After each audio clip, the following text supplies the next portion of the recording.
Adopté. Nous en venons au 114. Monsieur Elguerab a la parole. Merci, Monsieur le Président. Les pratiques artistiques amateurs ont été reconnues et sécurisées dans la loi du 7 juillet 2016 relative à la liberté de la création, à l'architecture et au patrimoine. Il s'agissait d'une étape attendue depuis longtemps par les plus de 12 millions d'artistes amateurs recensés au niveau national. Si ces derniers ne vivent pas de la musique au sens professionnel du terme, ils vivent passionnément leur art. Ce sont en effet ces musiciens qui animent nos fêtes communales, comme les fanfares et orchestres, qui organisent des spectacles et concerts dans nos territoires, où se produisent notamment tous les 21 juin, un peu partout en France, à l'occasion de cette belle fête de la musique.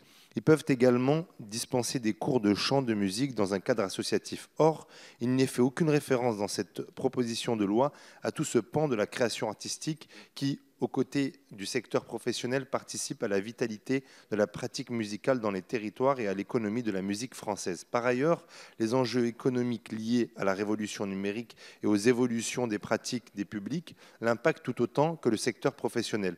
Cet amendement propose donc qu'il soit spécifiquement précisé dans la loi que le futur observatoire de l'économie de l'ensemble du secteur comprendra bien les questions liées au secteur amateur.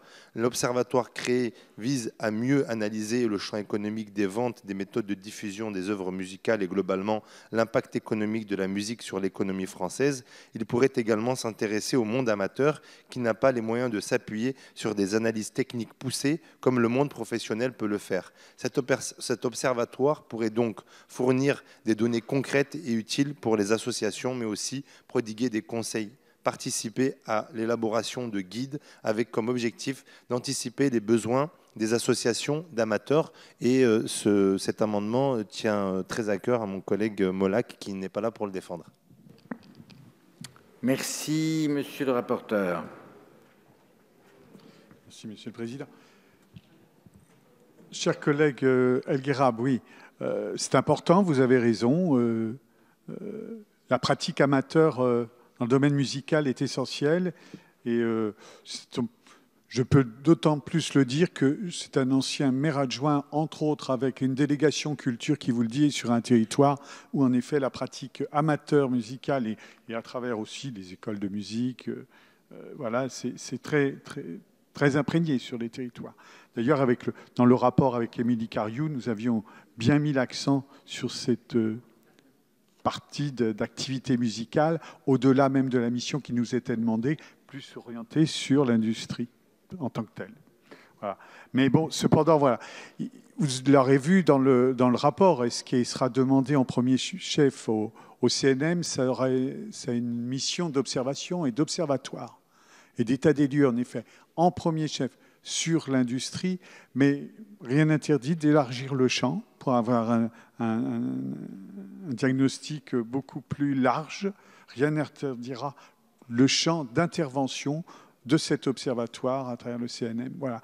Mais ça relève davantage du décret, voilà, plutôt que d'être inscrit dans la loi. Donc je vous demande un retrait. Ministre.